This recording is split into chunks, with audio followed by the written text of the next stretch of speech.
여러분 한 주간 잘 지내셨어요? 네, 우리 같이 앞뒤 좌우로 인사해 봅시다. 너무 잘 오셨습니다.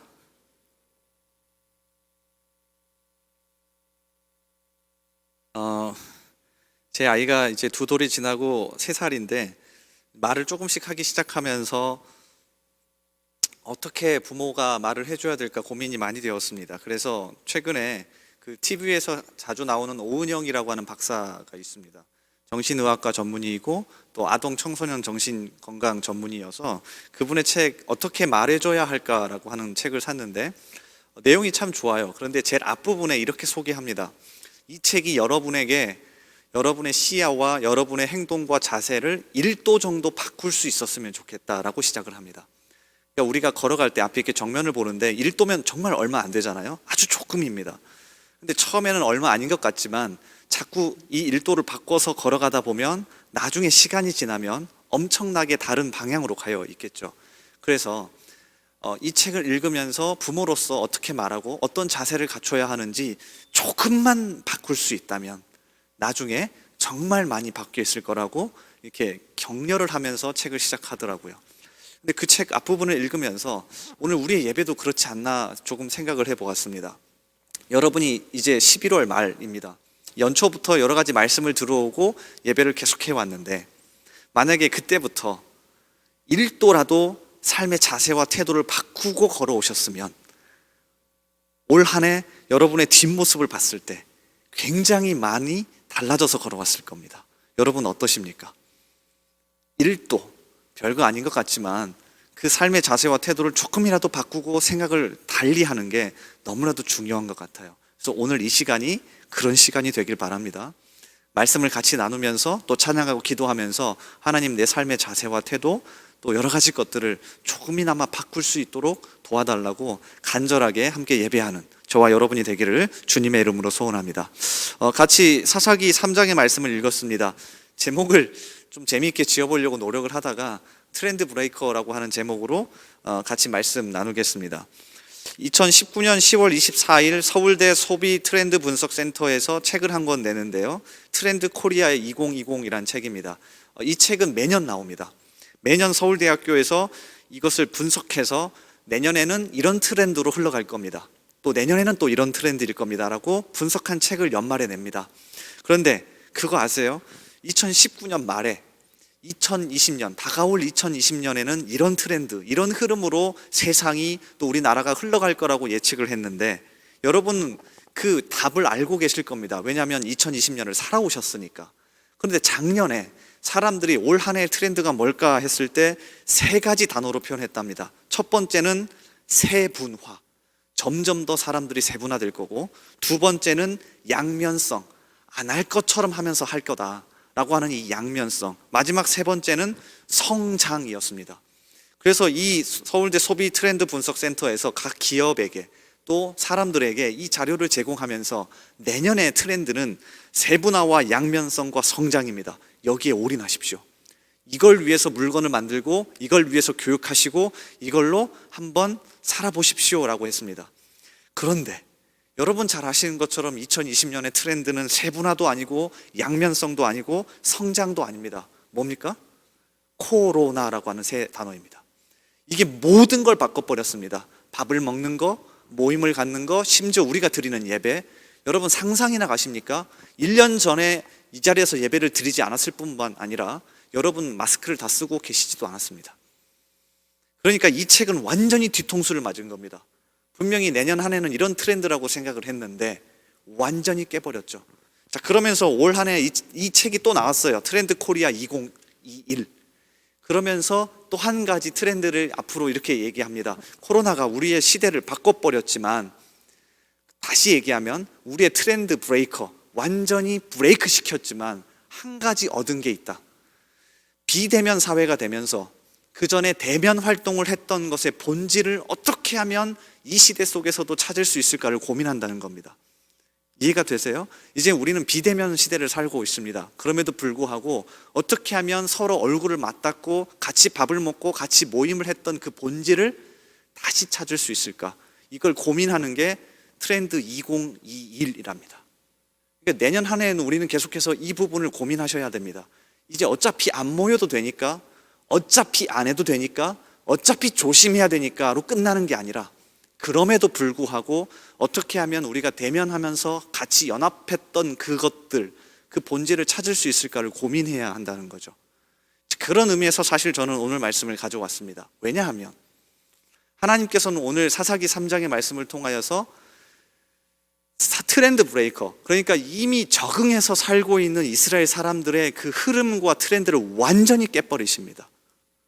저는 그렇게 생각합니다. 올 한 해 그냥 평소처럼 우리가 지금까지 몇십 년 동안 살아왔던 이 트렌드를 하나님이 깨버리셨다고 생각합니다.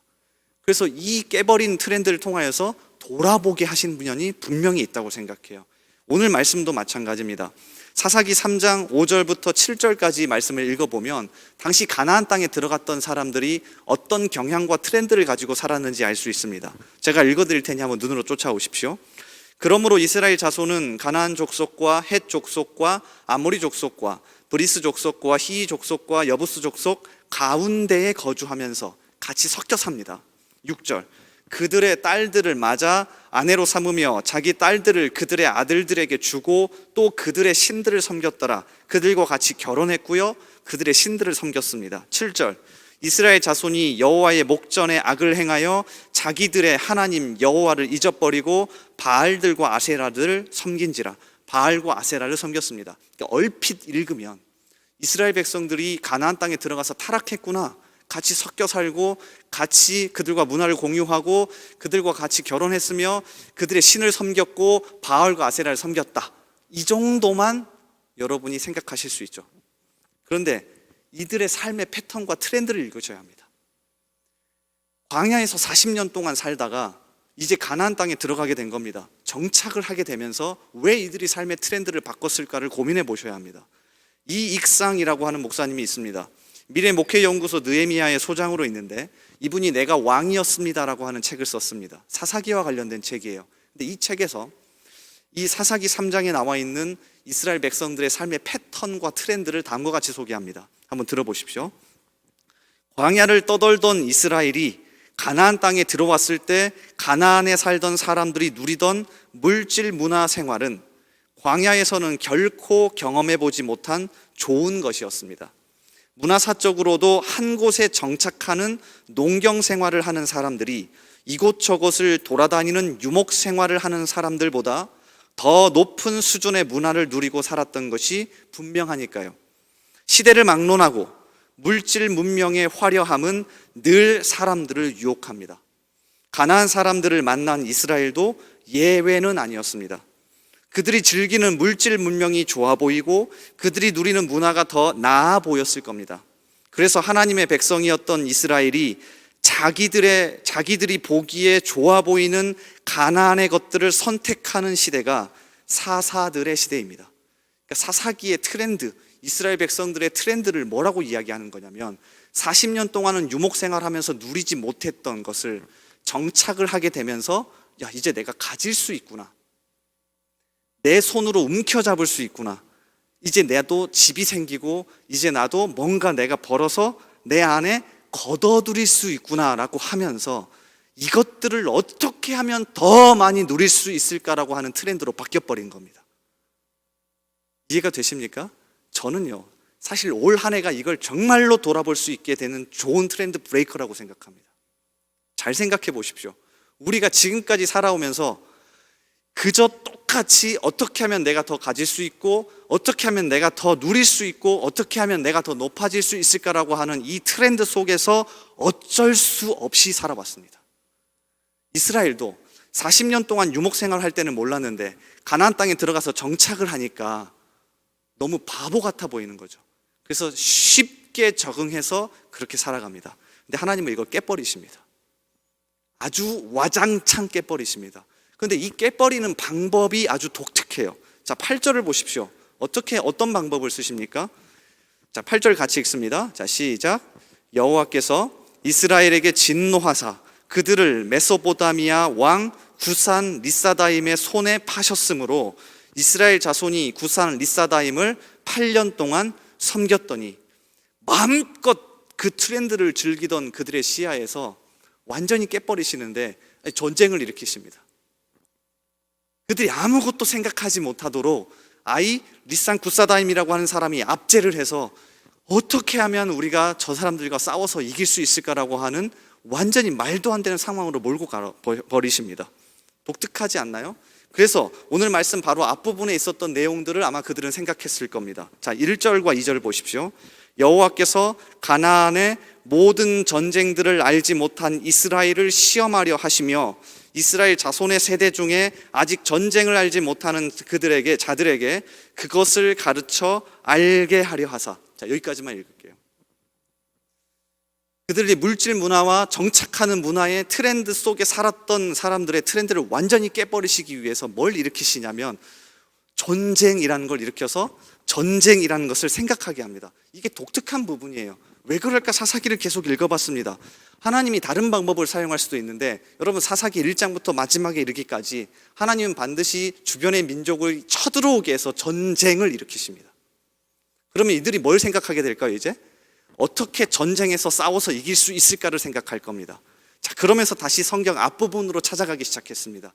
왜 하나님이 전쟁, 싸우는 것에 대한 것으로 트렌드를 깨버리셨을까? 간단합니다. 성경에서 이스라엘 백성들이 처음 가나안 땅에 들어가기 전에 전쟁을 일으킨 건 출애굽기 17장에 나옵니다. 실제로 많은 학자들이 사사기에 나와 있는 전쟁 이야기는 출애굽기부터 시작되는 전쟁 이야기 속에서 봐야 한다고 말합니다. 출애굽기 17장에 홍해를 건너고 만나와 메추라기를 처음으로 먹게 된 그 시점에서 아말렉이라고 하는 사람들이 공격하고 첫 번째 전쟁을 합니다. 이들이 맞는 첫 전쟁입니다. 자, 17장 8절 그때 아말렉이 와서 이스라엘과 르비딤에서 싸우니라. 르비딤이라는 곳, 성장반 사람들 기억나십니까? 르비딤, 제가 지명을 계속 강조하고 있죠. 바로 이 르비딤에서 전쟁이 일어납니다. 아말렉과. 자, 그런데 어떻게 전쟁합니까? 전략이 아주 간단합니다. 모세가 손을 올리고 있으면 이기고 모세가 손을 내리고 있으면 집니다. 그래서 어떻게 하죠? 혼자서 팔을 올리고 있기가 너무 힘드니까 한쪽에서는 아론이, 한쪽에서는 훌이라고 하는 사람이 손을 받쳐주고 있습니다. 그래서 이들이 첫 번째 전쟁을 겪으면서 경험한 건 뭘까요? 무엇을 깨닫게 되었을까요? 자, 17장 11절과 12절 보십시오. 모세가 손을 들면 이스라엘이 이기고 손을 내리면 아말렉이 이기더니 모세의 팔이 피곤함에 그들이 돌을 가져다가 모세 아래에 놓아 그가 그 위에 앉게 하고 아론과 훌이 한 사람은 이쪽에서 한 사람은 저쪽에서 모세의 손을 붙들어 올렸더니 그 손이 해가 지도록 내려오지 아니한지라. 그리고 전쟁에서 이깁니다. 그러니까 첫 번째 전쟁을 겪으면서 그들이 경험한 건 뭐였냐면 어떤 삶의 트렌드를 경험합니까? 하나님이 이끄신다. 하나님이 대신 싸우신다 라고 하는 트렌드를 유목 생활을 하면서 전쟁을 하면서 계속해서 경험하는 겁니다. 자, 이 이후에도 마찬가지입니다. 민수기 21장에 가면 또 전쟁을 합니다. 여러분 좀 신기하지 않습니까? 하나님께서 가나안 땅은 바로 들어가지 못하고 40년 동안 돌아가게 한 이유를 뭐라고 설명한 줄 아세요? 노예 생활을 400년 동안 했기 때문에 바로 전쟁을 하면 이들이 무서워할까 봐 내가 돌아간다라고 설명하시는데 거짓말입니다. 하나님은 돌아가는 과정 중에서도 계속 싸우게 하십니다. 계속해서 전쟁이 있습니다. 자, 민수기 21장에서 아랏 왕과 싸울 때도 하나님이 이렇게 말씀하십니다. 여호와께서 이스라엘의 목소리를 들으시고 가나안 사람을 그들의 손에 넘기시매. 여리고성을 공격할 때도 하나님은 이렇게 이야기하시죠. 여호수아 6장 2절 여호와께서 여호수아에게 이르시되 보라 내가 여리고와 그 왕과 용사들을 내 손에 넘겨주었으니. 아이성 전투에서 실패한 후에 다시 아이성 재차 전투를 할 때도 하나님이 이렇게 이야기하십니다. 여호수아 8장 1절 여호와께서 여호수아에게 이르시되 두려워하지 말라 놀라지 말라 군사를 다 거느리고 일어나 아이로 올라가라. 보라 내가 아이 왕과 그의 백성과 그의 성읍과 그들의 땅을 다 내 손에 넘겨주었으니. 이런 전쟁을 하면서 그들의 습성과 그들의 몸에 배긴 문화는 뭐였냐면 내가 손에 쥐고 있는 건 없어도 하나님만 있으면 다 된다라고 하는 습성을 길러간 겁니다. 이게 중요합니다. 이러한 트렌드로 40년 동안 훈련이 된 겁니다. 여러분 질질 짜죠. 죄송합니다. 이렇게 표현해서. 고기 먹고 싶어요. 먹을 게 없어요. 물이 없어요. 우리 전쟁에서 어떻게 이기죠? 질질 짭니다. 그런데 그때마다 하나님이 약속하시죠. 바위를 쳐라, 물이 나올 거야. 하늘에서 만나가 내릴 거야. 그리고 메추라기가 내릴 거야. 자, 그리고 모세가 손을 올려봐, 내가 도울 거야, 이길 거야. 그러니까 그들이 40년 동안 이렇게 살아가면서 몸에 어떤 트렌드가 배긴 겁니까? 하나님이면, 내 손에 하나님이면 가능하다.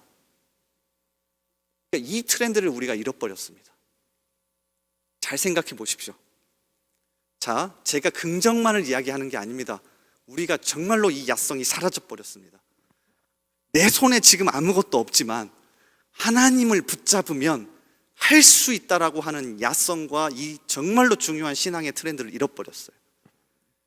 너무 웃깁니다.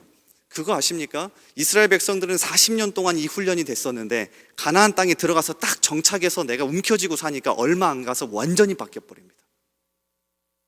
그래서 하나님이 이 모든 트렌드를 깨버리십니다. 그리고 다시 돌아보게 하십니다. 어떻게 해야 할까? 성경 속에서 하나님은 항상 트렌드 브레이커였습니다. 아주 놀라운 분이에요.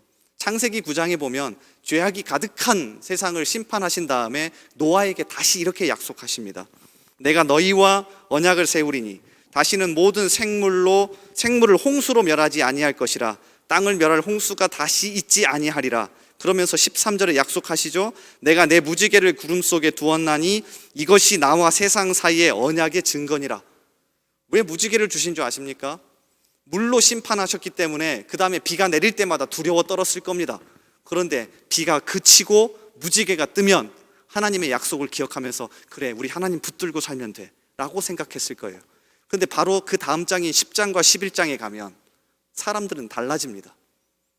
하나님 못 믿겠어. 우리가 높이 성을 쌓고 나중에 홍수가 또 일어나더라도 더 높게 쌓아서 그 위에 살면 괜찮아 라고 그들의 문화를 만들어 가죠. 트렌드를 바꿔가는 겁니다. 그러자 하나님이 어떻게 하시죠? 깨버리십니다. 창세기 11장 8절 여호와께서 거기서 그들을 온 지면에 흩으셨으므로 그들이 그 도시를 건설하기를 그쳤더라. 깨버리신다고요. 코로나에 대해서 여러 가지 해석이 많습니다. 대표적으로 톰 라이트라고 하는 영국의 학자는 굉장히 사람들을 위로하고 격려하는 쪽으로 해석하고 하나님이 관여한 게 아니다 라고 이야기합니다. 반대로 미국의 아주 보수적인 존 파이퍼 같은 사람은 아니다, 하나님이 주신 거다, 하나님이 징벌하시는 거다 라고 이야기합니다. 누가 말하든 이게 옳다, 이게 그르다, 이것보다 더 중요한 건 이 시대 속에서 여러분이 어떻게 깨닫고 어떻게 이 부분을 돌파하고 여러분 신앙에 적용하는지가 중요한 것 같아요. 근데 저는 이 사사기의 말씀을 읽으면서 어쩌면 하나님이 우리가 움켜쥐려고 했던, 하나님 없이도 괜찮았던 이 트렌드를 바꾸려고 하시는 건 아닌지 고민해 보게 되었습니다. 여러분 어떠신가요? 근데 더 재미있는 부분은 뭔지 아십니까? 이 부분을 더 나누고 싶었습니다. 하나님만 깨시는 게 아닙니다. 하나님은 시대 속에서 항상 이런 트렌드를 깨버리고 하나님을 붙들고 사는 사람을 사용해서 일을 하십니다. 이게 중요해요. 그러니까 이 시대 속에서도 하나님 아닙니다. 저는 물질 하나님 아닙니다. 권력 아닙니다. 저는 하나님만 있으면 됩니다 라고 하는 이걸 붙들고 사는 사람을 통해서 계속해서 일하세요. 자, 오늘 말씀이 마찬가지인데요. 이스라엘의 첫 번째 사사가 태어나는 장면입니다. 누구입니까? 온니엘입니다. 자, 9절을 보십시오. 보통 사사를 소개할 때 아주 간단하게 족보를 설명하고 끝냅니다. 근데 온니엘은 무언가 하나를 더 집어넣어놨습니다. 온니엘에 대한 설명과 정보가 하나 더 들어가 있어요. 이스라엘 자손이 여호와께 부르짖음에 여호와께서 이스라엘 자손을 위하여 한 구원자를 세워 그들을 구원하게 하시니 그는 누구래요? 곧 갈렙의 아우 그나스의 아들 온니엘이라. 왜 이렇게 소개 넣었을까요? 그냥 그나스의 아들 온니엘이다라고 보통 소개하는데 하나를 더 넣어놨죠. 곧 갈렙의 아우 그나스의 아들 온니엘이라. 이건 마치 사사기 1장을 정확하게 다시금 이야기하는 것과 같습니다. 사사기 1장 11절 이하에 거기서 나아가서 드빌의 주민들을 쳤으니 드빌의 본 이름은 기랴세벨이라. 갈렙이 말하기를 기랴세벨을 쳐서 그것을 점령하는 자에게는 내 딸 악사를 아내로 주리라 하였더니 갈렙의 아우 그나스의 아들인 온니엘이 그것을 점령하였으므로 갈렙이 그의 딸 악사를 그에게 아내로 주었더라. 자, 이 이야기를 생각나게 하기 위해서 사사기 3장에 온니엘을 소개할 때 이 정보를 넣은 겁니다. 무슨 얘기인 줄 아십니까? 온니엘은 사사가 되기 전부터 이미 유명인사였습니다. 영향력이 있고 한가락하는 사람입니다. 보통 사사기에 등장하는 12명의 사사를 잘 살펴보면 사사가 된 다음에 유명해집니다. 사사가 된 다음에 영향력을 갖고 사사가 된 다음에 권력을 행사합니다. 근데 온니엘은요, 사사가 되지 않아도 이미 영향력과 권력과 유명세를 가지고 있던 사람이 온니엘입니다. 이해가 되시죠? 자, 그러면 당시의 트렌드대로라면 온니엘은 뭘 하면 됩니까? 권력과 위치와 영향력과 유명세를 가지고 있으니 그 당시 트렌드대로 가나안 땅에 정착해서 그 문화와 그것들을 더 가지면서 살아가면 돼요. 이거 안 합니다. 잘 보십시오. 사사기에서 사사가 된 다음에 다 이거 합니다. 사사기에서 사사가 된 다음에 다 이거 합니다. 정착하고 권력과 힘이 생기니까 이걸 더 가지려고 합니다. 그런데 온니엘은 이미 사사가 되기 전부터도 높아져 있는데 이거 안 합니다. 그래서 전 이렇게 표현해 보고 싶었어요. 온니엘 역시 트렌드 브레이커다. 하나님만 트렌드 브레이커가 아니라 온니엘 역시 할 수 있음에도 불구하고 적극적으로 저항해서 그걸 하지 않는 트렌드 브레이커다. 그래서 하나님이 이 사람을 사용하십니다. 전 그래서 사사기 3장 10절의 말씀을 너무나도 중요하다고 생각합니다. 한번 같이 읽어볼까요? 사사기 3장 10절 띄워주실래요? 자, 같이 읽습니다. 자, 시작.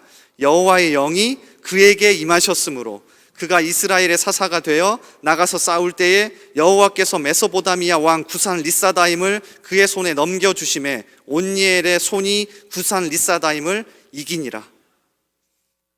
하나님의 영이, 여호와의 영이 그에게 임했죠. 아무에게나, 특별한 사람에게나 임한 게 아닙니다. 트렌드 브레이커인 온니엘에게 임했습니다.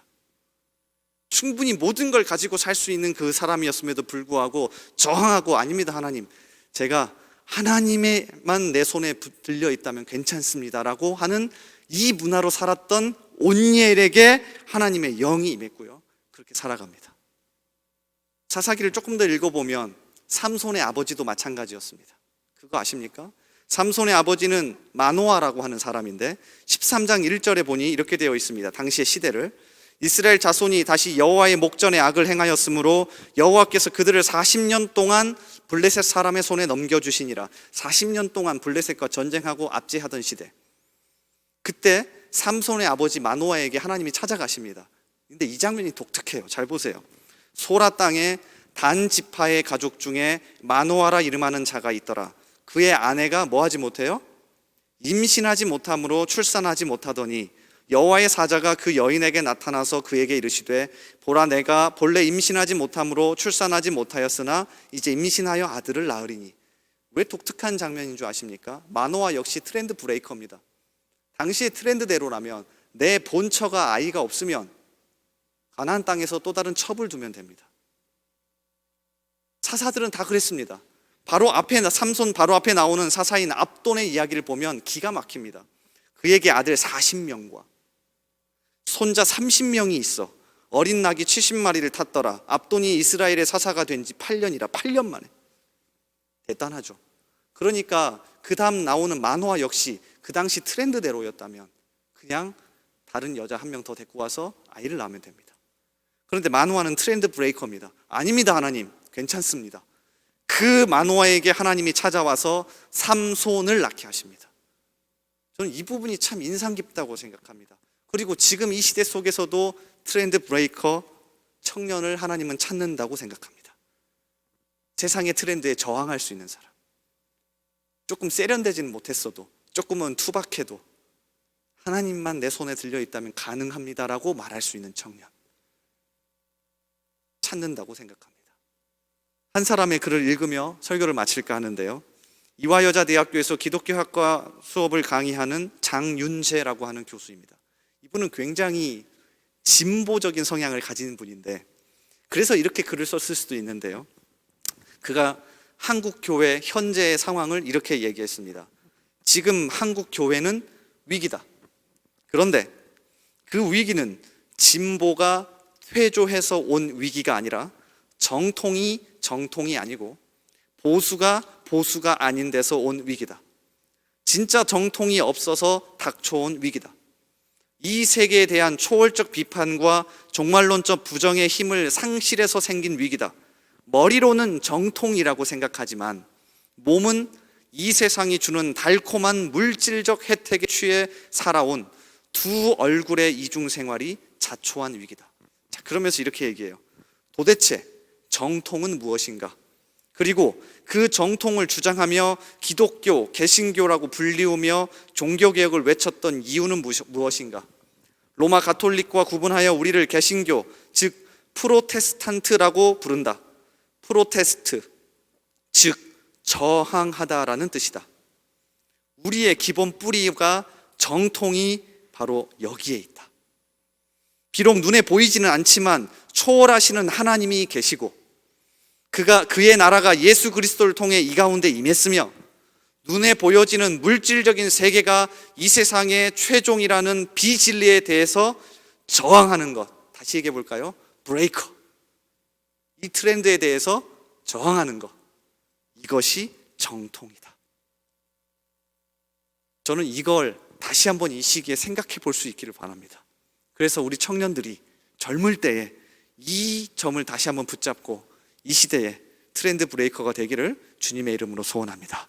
우리 같이 찬양하며 기도의 자리로 나가겠습니다. 우리 다 같이 자리에서 한번 일어나 보실까요? 일어나서 같이 찬양할게요.